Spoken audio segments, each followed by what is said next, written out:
السلام علیکم۔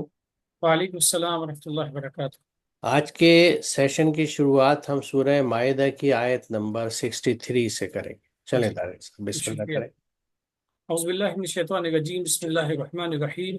لولا ينهاهم الربانیون والاحبار عن قولهم الاثم واکلهم السحت لبئس ما كانوا يصنعون۔ کیوں اللہ والے اور مذہبی رہنما انہیں گناہ کی بات کہنے اور حرام مال کھانے سے نہیں روکتے؟ بری ہے جو یہ کاریگری کر رہے ہیں۔ یہاں اس بات کی طرف اشارہ ہے کہ جو لوگ سماج میں ایسے موجود ہیں جو واقعتاً اللہ والے اپنے سمجھے جاتے ہیں، اللہ والے ہیں، اور اللہ والے اللہ کی جس بھی شکل میں ہیں وہ عبادت بندگی میں لگے ہوئے ہیں اور ڈیوائن گائیڈنس کو انہوں نے باقاعدہ قبول کرنے کا دعویٰ بھی کیا ہے، تو یہ بنیادی طور پہ ان کی ذمہ داریوں میں سے یہ بھی ہے کہ وہ لوگوں کے ساتھ میں اچھائیوں کا حکم دے اور برائیوں سے روکے۔ قرآن مجید میں اس سلسلے میں دو آیتیں مختلف کانٹیکسٹ میں سیاق میں موجود ہیں۔ ایک ہے ذکر فإن الذکر تنفع المؤمنین۔ پہلی چیز یہ ہے کہ یاد دہانی کراتے رہو، کیونکہ یاد دہانی اہل ایمان کو یا جو لوگ بھی ایمان کے دائرے میں داخل ہونے کا دعویٰ کر چکے ہیں ان کو نفع پہنچاتی ہے، اور یہ بہت فطری سی بات ہے۔ کئی مرتبہ ہم پہ نسیان غالب آ جاتا ہے، حالات سے، ماحول سے، یا اپنی سچویشن جو بھی جس بھی صورتحال میں ہم جی رہے ہیں اس کی وجہ سے ہم پہ نسیان آ جاتا ہے، اور ہم کئی مرتبہ غلطیوں اور اچھائیوں کے درمیان تمیز کرنے کی صلاحیت تھوڑی سی مفقود ہو جاتی ہے یا اوجھل ہو جاتی ہے، یا ہم فرق نہیں کر پاتے ہیں کہ صحیح کیا ہے غلط کیا ہے۔ یہ ایک فطری تقاضا ہے، کئی مرتبہ ایسا ہوتا ہے۔ تو ایسے موقع پہ جب انسان سے غلطی ہو تو دوسرے لوگ جو واقعتاً جن کا سماج میں ایک مقام بھی ہے، جو اللہ کے بہت برگزیدہ بندے ہیں، وہ اس برگزیدگی کا جو دائرہ ہے اس دائرے مکمل طریقے سے داخل ہونے کے لیے یہ بھی ضروری ہے کہ محض اپنی ہی ذمہ داری نہیں، اپنی ہی جنت کے لیے کوشش نہیں، بلکہ ہر ایک کو صحیح راہ پہ لانے کے لیے یاد دہانی کراتے رہنا چاہیے۔ یہ ایک پوائنٹ تھا۔ دوسری ایک اور ریفرنس قرآن کا ملتا ہے۔ بعض قوموں کا ذکر ہے جو ماضی میں تھیں، جو پہلے تھیں، اب وہ گزر چکی ہیں، ان کے کچھ ان کے عذاب، ان پہ جو تکلیفیں مسلط ہوئی، ان سب کا ذکر ہے قرآن مجید میں۔ ان کی برائیوں میں سے ایک برائی یہ بھی تھی کہ لا يتناهون عن منکر فعلوه، کہ جب وہ ایک دوسرے لوگ برائی کرتے تھے آپس میں ایک دوسرے کو منع نہیں کرتے تھے۔ اور یہ وہ پہلو ہے جو ہمیں بھی اپنی زندگی میں بہت ہی عیاں نظر آتا ہے، واضح نظر آتا ہے۔ ہم اس تصور میں جیتے ہیں کہ اگر کشتی کی نچلی سطح پہ کوئی سوراخ کر رہا ہے تو گویا کہ اوپری منزل پہ وہاں پانی کا اثر نہیں پہنچے گا، برائیاں پھیلیں گی تو برائیوں کے اثرات بد جو اس کا جو نگیٹو امپیکٹ ہے وہ سوسائٹی کو اپنے اندر سموتا چلا جائے گا اور پھر برائیاں پھیلتی چلی جائیں گی۔ مثال کے طور پہ کوئی ایک شخص ہے جو چوری کا عادی ہے، اور ہم اس بات پہ مطمئن رہیں کہ اس کی چوری وہ اس کے ذمے ہے، لیکن کیا بعید کہ وہ نیکسٹ ڈے ہمارے ہی گھر پہ چوری کر لے، یا ہمارے ہی اندر کوئی ایسی برائی نظر آتی ہے۔ تو جہاں یہ تین آیتیں ہمارے لیے بڑی ایک آئی اوپنر ہم کہہ سکتے ہیں، کہ جو آیت ابھی آج ہی گزری ہے یہ، اور باقی جو دو آیتیں بطور ریفرنس ہم نے پیش کی ہیں، کہ جو لوگ یہاں پہ الفاظ استعمال کیے ہیں ربانی۔ ربانی کا مطلب رب والا۔ اب آپ اس کو ماضی میں استعمال کریں، مستقبل میں استعمال کریں، حال میں استعمال کریں، یعنی جو قومیں گزر چکی ہیں اس کی بات کریں، جو موجود جو بھی اپنے کو رب کا مطلب رب العالمین، سپریم پاور، جو سپریم اتھارٹی ہے، آلمائٹی ہے، اگر اس کے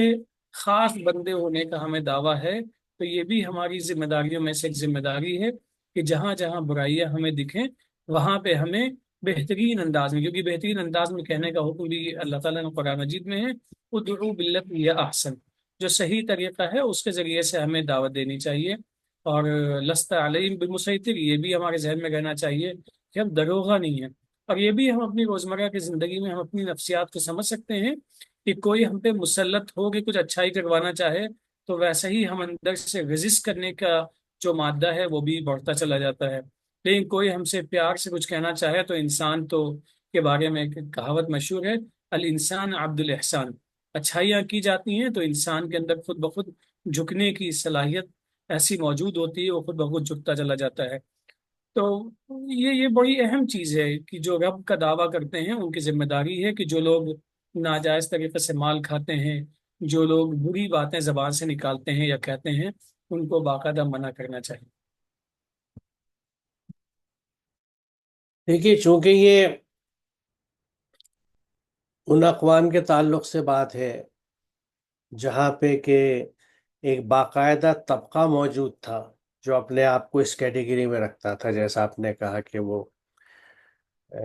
رب رب والے اور ربانی یا احبار. تو وہ لیڈرشپ چونکہ خود اپنی انہوں نے قائم کر رکھی تھی، اس کو کلیم کرتے تھے، اس کے فائدے اٹھاتے تھے، اس لیے یہاں ان سے یہ ایڈریس کیا جا رہا ہے کہ وہ لوگ یہ کام کیوں نہیں کرتے جو بنیادی ان کی ذمہ داری ہے، کہ لوگوں کو گناہ کی بات کہنے اور حرام مال کھانے سے کیوں نہیں روکتے. یعنی بولنے کی بات، قول کی بات، اور دوسروں کا حق ماننا، حرام مال کھانا، یہ دونوں بہت اہم موضوع ہیں اس میں. لیکن ساتھ میں یہ بھی خیال رکھنا چاہیے کہ یہ چیز جو ہے یہ بنیادی طور سے ہر انسان کی ذمہ داری ہے کہ وہ اس بات پہ نظر رکھے کہ اللہ کے احکامات کے حساب سے اس کی زندگی کا ہر شعبہ کنٹرول ہو، اس کی بول چال، اس کے معاملات، اس کی کمائی، اس کی ہر چیز. دوسرے اس میں رخ قرآن ہمیں کیا بتاتا ہے کہ شوہر اور بیوی کو ایک دوسرے کا یعنی ولی اور سرپرست بنایا گیا ہے. اور قرآن کی یہ آیت جس کا میں ذکر کر رہا ہوں وہ اس بات کو کہتی ہے کہ وہ ایک دوسرے کو معروف کا حکم دیتے ہیں، نصیحت کرتے ہیں، اور ایک دوسرے کو روکتے ہیں. تو یعنی جو سماجی اسٹرکچر ہے، ایک طرف انفرادی ذمہ داری ہے کہ جب آپ ایمان لے آئے، اللہ کے احکامات پہ چلے گئے اور ان کے حساب سے اپنی زندگی گزارنے لگے، ساتھ ہی جس سماج میں آپ رہتے ہیں وہاں ہر ایک کی ذمہ داری ہوتی ہے، شوہر بیوی کی بھی بتائی، لیکن جہاں اسٹیبلش اس طرح کی یعنی لیڈرشپ ہو، وہاں وہ لیڈرشپ کیوں نہیں کر رہی ایسا. اب یہ بات چونکہ ہے اگرچہ پرانے کنٹیکسٹ کی، لیکن اب اسے ہم آج کے دور میں اور اپنے اوپر لاگو کریں تو یقیناً ہمارے یہاں بھی اس طرح کی پریسٹہوڈس پائی جاتی ہیں، ہمارے یہاں اس طرح کی لیڈرشپ پائی جاتی ہے. اور وہاں اب یہ بات عام گفتگو میں بھی آتی ہے کہ جہاں پہ اب میں سب سے واضح چیز کی مثال دوں، اللہ تعالیٰ نے فضول خرچی کے لیے، اسراف کے لیے منع کیا ہے. خاص طور سے جو یہ یعنی جس مثال جس کنٹیکس میں بات کر رہا ہوں اس پہ فوکس ابھی رکھتے ہوئے کہ شادی بیاہ کے تعلق سے، شادی بیاہ کے تعلق میں جہاں چیزیں فضولیات میں آتی ہیں اور یعنی اسراف میں آتی ہیں اور مائسر کی کیٹیگری میں پیسے کا لین دین ہوتا ہے جہیز کی شکل میں، وہاں پہ بھی نکاح کے لیے جن ہم لوگوں کو بلاتے ہیں، اب یہ لوگ سوال کرنے لگے ہیں کہ لوگ یہ کیوں نہیں کرتے، کیونکہ ان کو کیا یہ وہاں اسراف نظر نہیں آتا. وہ کیوں نہیں لوگوں سے کہتے کہ آپ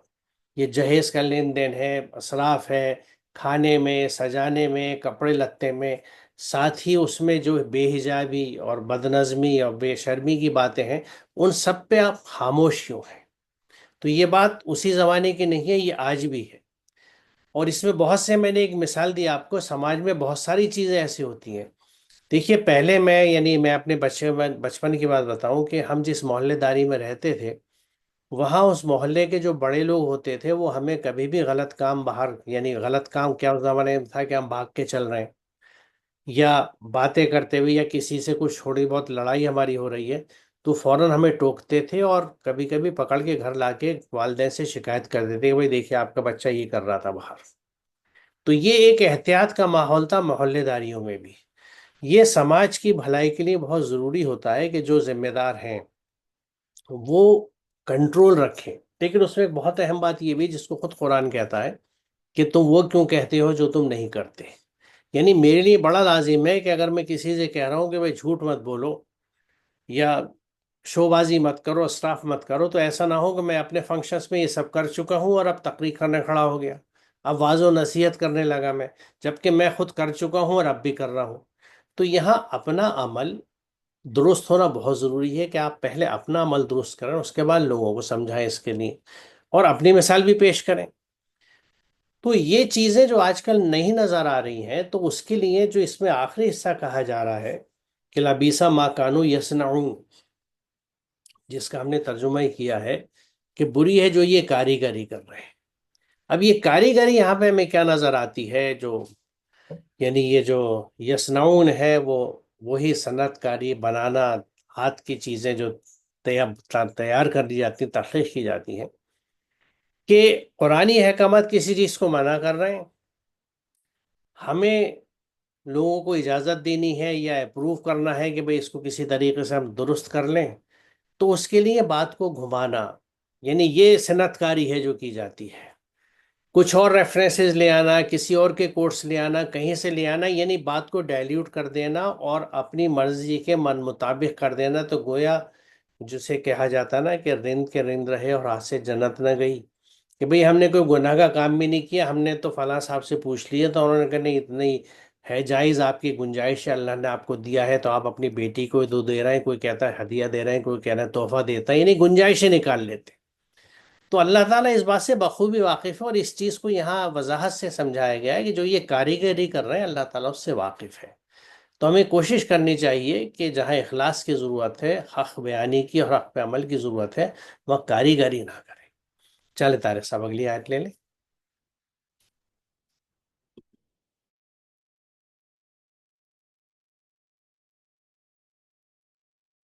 وقالت اليهود يد الله غلة يد الله مغلولة غلت أيديهم ولعنوا بما قالوا بل يداه مبسوطتان ينفق كيف يشاء ولا يزيدن كثيرا منهم ما أنزل إليك من ربك طغيانا وكفرا وألقينا بينهم العداوة والبغضاء إلى يوم القيامة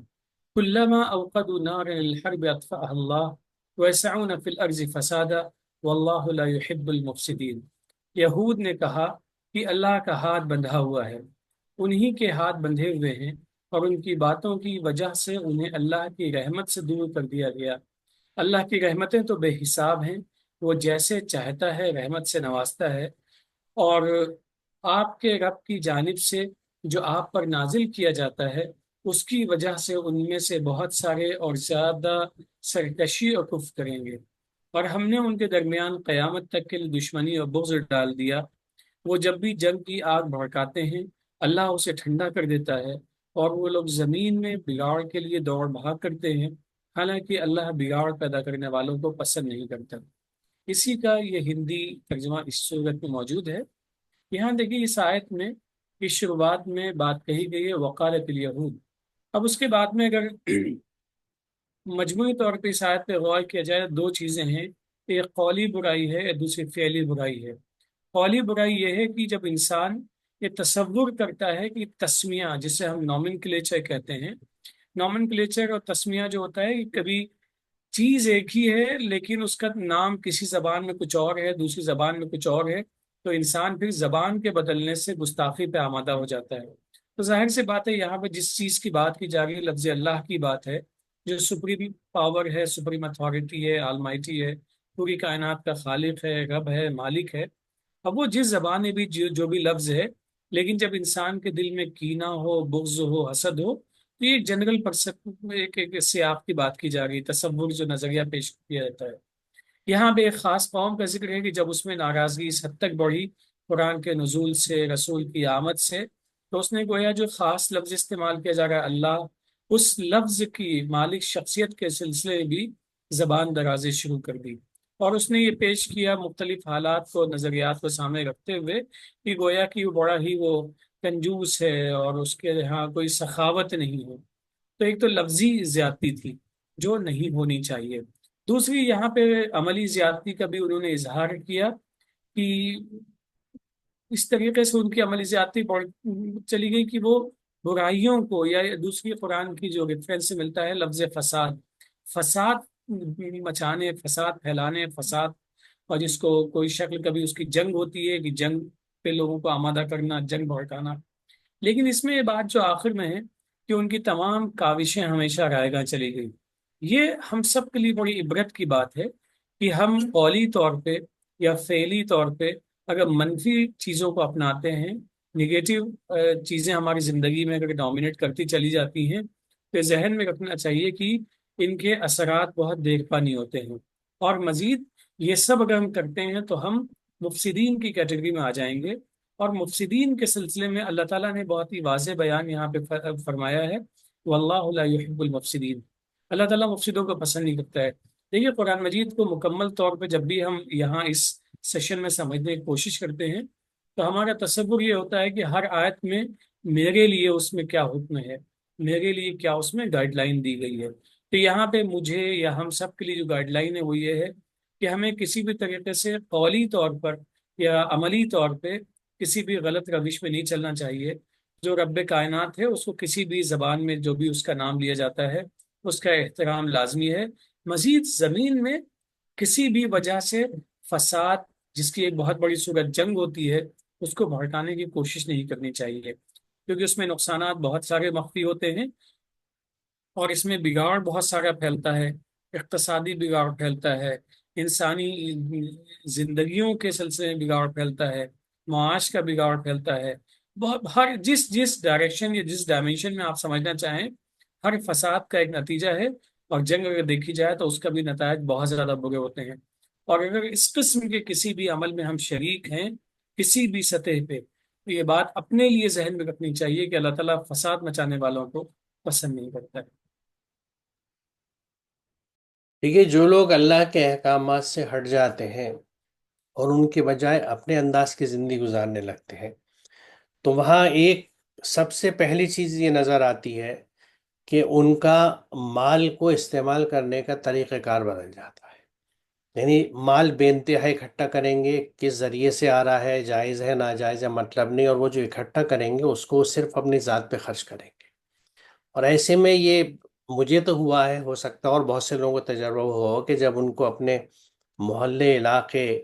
یا ان لوگوں کا ذکر کیا جاتا ہے جن کے پاس یعنی افلاس ہے، غربت ہے، اور ان کو ضرورت مند ہے، ضرورت ہے، تو وہ یہاں تک کہتے ہیں کہ ان کو تو اللہ میاں کو غریب رکھنا تھا، اللہ نے ہمیں دیا ان کو نہیں دیا، کچھ ان کے اعمال کی خرابی ہوگی نہیں، اس طرح سے باتوں کو لے جاتے ہیں۔ یہی وہ سوچ ہے جو یہاں کہی جا رہی ہے کہ بھئی اللہ کو ان کو دینا ہوتا تو دے دیتا، یعنی نعوذ باللہ اللہ کے ہاتھ تو بندھے ہوئے ہیں، وہ یعنی وافر مقدار میں یا فراوانی سے مال نہیں دے رہا، ہم نے اپنی محنت کر کے کما لیا تو اس کو ہم اپنے آپ خرچ کریں گے۔ تو یہاں اس بات کی وضاحت کی گئی ہے کہ ہاتھ اللہ کے نہیں کھلی ہوئے، ہاتھ انہوں نے اپنے باندھ لیے ہے، کیونکہ در حقیقت یہ اپنے آپ کو اسمارٹ سمجھ رہے ہیں کہ ہم نے کسی بھی طرح سے مال اکٹھے کر لیے اور اس کو پھر ہم اپنے اوپر خرچ کر رہے ہیں، یا اپنے جو انٹرسٹ ہیں ان کو پروموٹ کرنے کے لیے خرچ کر رہے ہیں، اپنے لائف اسٹائل سدھارنے کے لیے، اپنے خاندانوں کی فیوچر سیکیور کرنے کے لیے انویسٹمنٹس کر رہے ہیں۔ لیکن اللہ تعالیٰ یہ بات ہمیں سمجھا رہا ہے کہ یہاں پہ کہ اس طرح سے آپ نے اپنے ہاتھ باندھ لیے، کس طرح سے باندھ لیے کہ آپ نے اپنے ارد گرد وہ جہنم کی آگ اکٹھی کر لی، وہ عذاب اکٹھے کر لیے جو آپ نے اپنے ہاتھوں سے کمائے تھے۔ اسی مال کو اگر آپ اللہ کے بتائے ہوئے طریقوں سے خرچ کرتے تو یہ آپ کے اس مال کا عملی شکر ہوتا، اور اس کے نتیجے میں اللہ تعالیٰ آپ کو مزید نوازتا، جیسا اس نے کہا ہے کہ جو نعمتوں کا عملہ شکر کرتا ہے اللہ تعالیٰ اس کی نعمتوں میں اضافہ کر دیتا ہے، کیونکہ اللہ تعالیٰ کے ہاں کمی کسی چیز کی نہیں ہے۔ اور جیسا یہ کہا جا رہا ہے کہ اللہ کی رحمتیں تو بے حساب ہیں، وہ جیسے چاہتا ہے رحمت سے نوازتا ہے۔ اب یہاں جیسے چاہتا ہے کو بھی ہمیں سمجھ لینا چاہیے کہ اس میں اس کی اپنی چاہتوں کا دخل نہیں ہے، بلکہ یہ ہماری چاہتوں کا دخل ہے۔ یہ بڑی دلچسپ بات ہے، لیکن قابل توجہ ہے، ورتھ نوٹنگ ہے کہ اللہ جو چاہتا ہے بندے کی دنیا میں وہ نہیں ہوتا، جو بندہ چاہتا ہے وہ ہوتا ہے۔ اس کی وجہ یہ ہے کہ اللہ تعالیٰ یقیناً مالک کل ہے، ہر چیز پہ اس کا قابو ہے اور قدرت ہے، لیکن انسان کی دنیا کے لیے اس نے قوانین مقرر کر دیے ہیں، اور ان قوانین کے تحت چلنا ہوتا ہے انسان کو۔ اب اگر انسان اللہ تعالیٰ سے کچھ فضل چاہتا ہے تو اس کو یہ کوشش کرنی ہے کہ جائز طریقے سے اس کا فضل تلاش کرے، اپنے رزق تلاش کرے، اور اس کے بعد جو اس کو مال حاصل ہو اس مال میں سے دوسروں کا بھی حصہ دے، جیسا قرآن ہمیں سمجھاتا ہے، اور یہ عملاً شکر ہو جائے گا۔ تو اس طرح سے جب وہ یہ کرنے لگتا ہے تو اس نے ایک طرح سے اپنے لیے اور مال کے راستے کھول لیے۔ تو اب وہ یہ چاہ رہا ہے کہ اس کو اور مال دیا جائے، اور وہ مال اسے ملتا ہے، یعنی بندہ چاہ رہا ہے، اللہ اسے دے رہا ہے، کیونکہ یہ مکافات عمل کا طریقہ ہے کہ آپ نے اگر صحیح انداز سے اپنے مال کو استعمال کیا۔ میں صرف مال پہ فوکس کر رہا ہوں، یہ چیز ہر چیز پہ لاگو ہوتی ہے، یہ اصول ہر چیز پہ لاگو ہوتا ہے۔ آپ نے مال کا صحیح انداز سے حصول کیا، صحیح انداز سے کمائی کری، اور اس کے بعد اس میں سے سب کا حصہ نکالا، اس میں کنجوسی نہیں کری، دل چھوٹا نہیں کر لیا، ہر ضرورت مند پہ دیا، دل کھول کے خرچ کیا، آپ کو اور ملے گا۔ تو یہاں آپ نے اللہ سے مانگا اور اللہ نے آپ کو دیا، یعنی آپ نے اپنے لیے کشادگی طے کر لی خود، کس طرح سے؟ اللہ کے احکامات کے مطابق مال کو خرچ کر کے۔ تو یہ چاہت کس کی ہوئی؟ بندے کی ہوئی۔ بندے نے صحیح طریقے سے کام کیا اللہ کے احکامات کے مطابق، تو جو وہ چاہتا تھا اسے مل گیا۔ دوسرے رخ پہ اگر اس نے اس مال کو صرف اپنی نفس پرستی پہ، اپنی خواہشات پہ، اپنے آپ پہ خرچ کرنا شروع کر دیا، تو یہاں اس کو اللہ نہیں دے گا، کیونکہ اس نے کام ایسے کیے ہیں کہ یہ چیزیں اس کے لیے رک گئی، اس کے لیے رزق الٹیمیٹلی تنگ ہوگا، اس کے لیے پریشانی آئے گی۔ تو یعنی یہاں سے صورتحال یہ ہے، اس وجہ سے میں کہہ رہا ہوں کہ جو بندہ چاہتا ہے وہ ہوتا ہے، کیونکہ میں جس طرح کا عمل کروں گا اس طرح کا پھل ملے گا۔ اللہ تعالیٰ مجھے نہیں کہہ رہا کہ تم ایسا عمل کرو، اس نے میرے لیے ہدایت نامہ بھیج دیا کہ دیکھو یہ عمل کرو گے میری ہدایت کے مطابق تو تمہیں یہ پھل ملے گا، اس سے یہ صحیح راستہ ہے۔ لیکن اس طرح تم نے نہیں کیا تو تمہاری مرضی، کیسے بھی کر لو، لیکن جیسا کرو گے اس کا نتیجہ تمہیں ملے گا۔